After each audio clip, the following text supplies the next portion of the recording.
सार्वत्रिक निवडणूक 2025च्या निमित्ताने आपल्या प्रभाग नंबर 8 आणि 9 याच्या सरहद्दीवर असलेली कॉर्नर सभा तर म्हणताच येणार नाही, रेकॉर्ड ब्रेक गर्दी झालेली. काय कागद एवढी गर्दी कुठल्या कॉर्नर सभेला तर नाही दिसली आपण. आपल्या बैल बाजार रोडवर असलेली सभेच्या निमित्ताने उपस्थित असलेल्या कार्यक्रमाचे अध्यक्ष हाजी लतीफभाई कुरेशी, त्यांच्या प्रचारानिमित्त या सभेचे आयोजन केलेलं आहे. असे राष्ट्रवादी काँग्रेस पक्षाचे नगराध्यक्षपदाचे उमेदवार काकाजी कोयटे, प्रभाग नंबर 8 मधील उमेदवार मरसाळेताई आणि इम्तियाजभाई अत्तार, प्रभाग नंबर 9 मधील उमेदवार सागरजी आहेर आणि आपल्या फडेताई, तसेच या सभेच्या निमित्ताने उपस्थित असलेले गौतम सहकारी बँकेचे चेअरमन संजयजी आगवण, आपले चांदेरावजी आगवण, राष्ट्रवादी काँग्रेस पार्टीचे शहर अध्यक्ष सुनीलभाऊ गंगुले, युवक जिल्हाध्यक्ष कृष्णाजी आढाव, शहर युवक अध्यक्ष नवाजभाई कुरेशी, फकीर बाबू कुरेशी. अरे पूर्ण जरा शांत बसा. राजाभाऊ आभाळे, संदीपभाऊ पगारे, संजयजी दुशे, मनोजी शिंदे, मुकुंदजी इंगळे, रवीजी आहेर, राजेंद्रजी उशिरे, अरुणभाई शेख, नितीनजी भुजबळ गुंजाळ, शिवाजी कुराडे, रहमानजी कुरेशी, धनंजयजी कहार, प्रकाशजी दुशे, उपस्थित सर्व मान्यवर, उपस्थित मोठ्या संख्येने आलेल्या सर्व माझ्या माता भगिनी, उपस्थित सर्व बंधू आणि उपस्थित सर्व पत्रकार, मी आपल्या सर्वांना या सभेच्या निमित्ताने सर्वप्रथम विनंती करतो, आपण सर्वांनी राष्ट्रवादी काँग्रेस पार्टीचा घड्याळ चिन्हावर असलेले नगराध्यक्ष पदाचे उमेदवार काकाजी कोयटे आणि प्रभाग नंबर 8 आणि 9 मधील 4 उमेदवार, या सर्वांना आपण सर्वांनी 20 तारखेला होणाऱ्या मतदानामध्ये घड्याळाचं बटन दाबून त्यांना आपल्या सर्वांची सेवा करण्याची संधी उपलब्ध करून द्यावी, अशा प्रकारची नम्र विनंती आपल्याला सर्वांना या ठिकाणी करतो. तसेच आपण सर्वांनी मला 2024च्या विधानसभेच्या निवडणुकीमध्ये गेल्या वर्षी आपला आमदार म्हणून दुसऱ्यांदा काम करण्याची संधी उपलब्ध करून दिली, त्याबद्दल आपल्या सर्वांचे मी मनापासून आभार व्यक्त करतो. मित्रांनो, ही निवडणूक 2025ची जी काही नगर परिषदची होते, ही आपली निवडणूक 9 वर्षानंतर होते. याच्या अगोदर ही निवडणूक 2016 साली झाली होती आणि 2016 साली आपली काय परिस्थिती होती ही आपल्या सर्व माता भगिनींना चांगल्या पद्धतीने माहिती. आपल्या शहराला 23 दिवसांत पाणी होतं, आठवत आहे ना? आपल्या शहराला 23 दिवसांत म्हणजे महिन्यातून एकदा पाणी आपल्याला त्या ठिकाणी 2016ला होतं. 2016ला मी काही कुठल्या पदावर नव्हतो, परंतु आपल्या सर्वांचे हाल बघून आपल्या सर्वांनी जे काही प्रश्न माझ्याकडे मांडले याचा विचार करता मी अनेक आंदोलन केले, निवेदन दिले. आता सर्वांनी संघर्ष पाहिला. आपलं जे काही 5 नंबर तलावाचं काम समृद्धी महामार्गाचा कॉन्ट्रॅक्टर करणार होता, ते काम थांबवण्यात आलं आणि म्हणून या सर्व गोष्टीचा विचार करून आपण सर्वांनी मला 2019 साली विधानसभेचा सदस्य म्हणून, आमदार म्हणून पहिल्यांदा काम करण्याची आपण सर्वांनी संधी दिली. आणि म्हणून निवडणूक झाल्या पहिलं काम जर काय केलं असेल तर आपलं 5 नंबर तलाव खोदायचं काम त्याच कॉन्ट्रॅक्टर कडनं त्या ठिकाणी चालू केलं आणि पुढच्या 5 महिन्यामध्ये तो 5 नंबर तलाव खोदून ती सर्वची सर्व माती जी निवडणुकीच्या अगोदर त्याला चालत नव्हती, निवडणुकीनंतर लगेच चालायला लागली, ती माती सर्व त्यांनी वापरली आणि समृद्धी महामार्ग त्या ठिकाणी पूर्ण केला. आपला 5 नंबर तलावाचं खोदाई असेल एवढ्यावर न थांबता आपण राज्य शासनाकडनं पाणी पुरवठा योजना मंजूर करून आणली आणि आपला 5 नंबर तलाव पूर्ण केला. 23 दिवसाला ते पाणी आज आपल्याला 3 वर्ष झालेलं आहे का 4 दिवसानंतर मिळतंय. मिळतं ना 4 दिवसानंतर? याला 1.5 वर्ष झालंय आपल्याला पाणी मिळतं. आलं का लक्षात आपल्याला? 1.5 वर्ष कसा गेलंय हे आपल्याला लक्षात सुद्धा आलेलं नाही.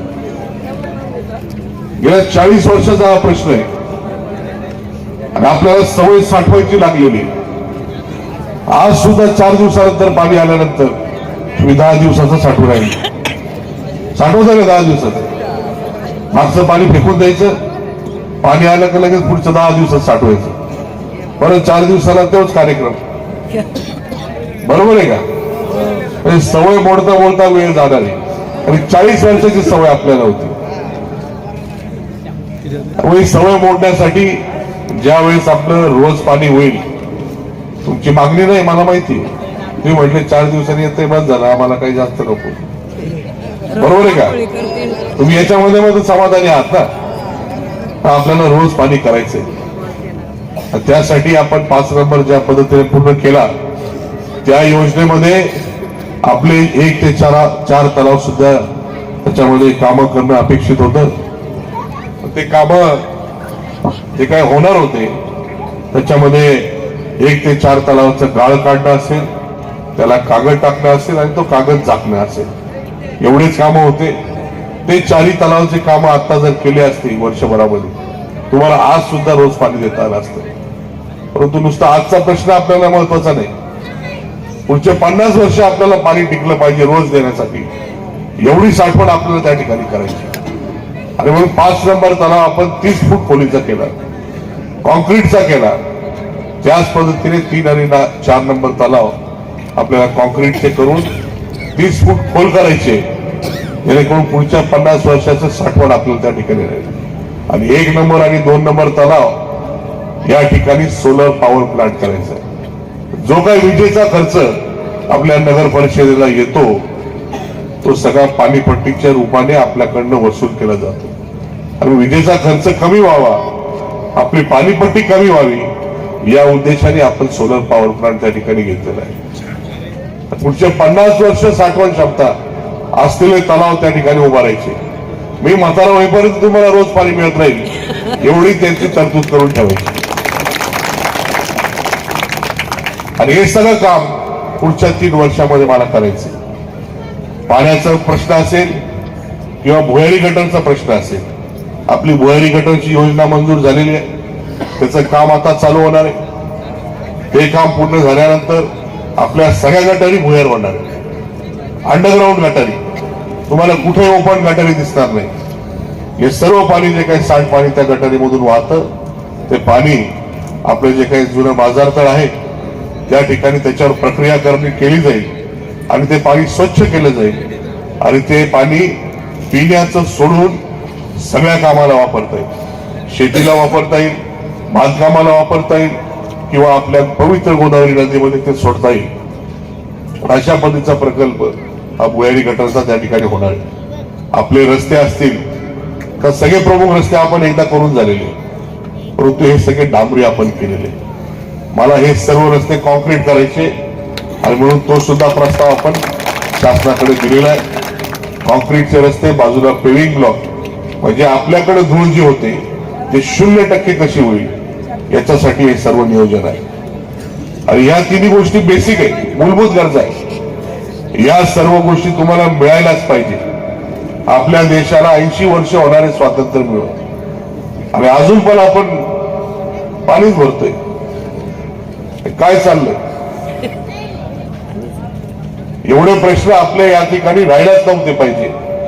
ज्या लोकांना आपण 40 वर्ष आमदार म्हणून, सत्ताधारी आमदार म्हणून काम करण्याची संधी दिली, त्या लोकांनी हे प्रश्न सोडवले नाही. कायम आपल्याला अडचणीमध्ये ठेवलं. कायम आपण अडचणीमध्ये राहिले तर आपण त्यांच्या पाया पडत राहणार, कायम त्यांच्याकडे मागणी करत राहणार, ही भूमिका त्यांची राहील. नगरपालिकेची सत्ता असू कायम त्यांच्याकडे होती. आणि मग हे सर्व सत्ता तुम्हाला कशासाठी पाहिजे? तुम्ही लोकांचे प्रश्न जर सोडू शकत नाही, हे सत्ता तुमच्या काही कामाची नाही. पण आम्ही सर्वजण जे काही काम करतोय, आमच्या कामाची पद्धत अशी आहे, आपल्याला जर कुठला प्रश्न जाणवत असेल तर तो प्रश्न सोडवण्यासाठी जो काही निधी लागेल तो निधी मंजूर करून आणून तो प्रश्न सोडवायचा, तुमच्या अडचणी दूर करायच्या, ही कामाची पद्धत आमची आहे. आणि म्हणून हा सर्व प्रश्न पाण्याचा असेल हे सोडवण्यासाठी आपण जेवढा काही निधी लागेल तो आपण निधी मंजूर करून आणला. 131 कोटी रुपये एवढा निधी कधी ऐकलाय नसेल आपण शहराला आणलेला. एवढा निधी आपण आणला आणि आपला पाणी प्रश्न 5 नंबर तलावाच्या माध्यमातून कमी झालेला आहे. तुम्हाला सांगायला फार अभिमान वाटेल, मला अभिमान वाटतो. शासन ज्यावेळेस अनुदान देतं त्यावेळेस 85% अनुदान असतं आणि 15% रक्कम ही नगरपालिकेला त्या ठिकाणी टाकावी लागते. नगरपालिका म्हणजे काय? आपल्याकडनं गोळा केलेला पाणीपट्टी घरपट्टीचा टॅक्स म्हणजे ते नगरपालिकेचं उत्पन्न. त्या माध्यमातून ही 15% रक्कम शासनाकडे भरल्यानंतर राहिलेला निधी येतो. पण तो 15% रक्कमचा जो निधी आहे तो सुद्धा मी राज्य शासनाकडनं 100% रक्कम ही शासनाकडनं मंजूर करून आणली. पूर्ण महाराष्ट्रामध्ये एकमेव नगरपालिका आपली आहे का आपल्याला 100% निधी हा राज्य शासनाचा मिळाला. 1 रुपयाची सुद्धा झळ तुमच्या घरामध्ये त्या ठिकाणी लागली नाही. ती 15% रक्कम जर कलेक्ट करायची झाली असती 20 कोटी रुपये तुमच्याकडनं सगळ्यांकडनं वसूल झाले असते. 20 कोटी म्हणजे 10 वर्षाचा ऍडव्हान्स टॅक्स तुम्हाला भरावा लागला असता. आणि मग आपल्याला कुठेही झळ बसू नये म्हणून हे सर्व तरतूद शासनाकडनं त्या ठिकाणी मी केली आणि म्हणून आपला 5 नंबर तलावाचं काम त्या ठिकाणी पूर्ण होऊ शकलं. 3 मिनिट बाकी नाही. गटारी असतील, पाणी असेल, रस्ते असतील, हे तर कामं होतच राहतील. पण ही कामं आपल्याला 3 वर्षामध्ये संपवायची. याच्या पुढे जाऊन आपल्याला काम करायचं. काकाजींनी आपल्याला सांगितलं आपल्या महिलांचा रोजगार या ठिकाणी आपल्याला त्यांना रोजगार उपलब्ध करून द्यायचा आहे. जो काही आपली आवड निवड असेल त्यानुसार आपल्याला त्या ठिकाणी रोजगार करता यावा. आपल्या हा प्रपंचाला हातभार लागावा अशा पद्धतीचं काम आपल्या सर्वांसाठी करायचं. आपल्याला या ठिकाणी कोपरगाव शहराजवळ किंवा शहरामध्ये MIDC आणायची. नवीन कंपन्या या ठिकाणी आल्या पाहिजे. जे आपले सर्व तरुण आहेत ज्यांना शहराच्या बाहेर जावं लागतं, प्रत्येकाला अपेक्षा आहे की आपण आई वडिलांच्या जवळ राहावं.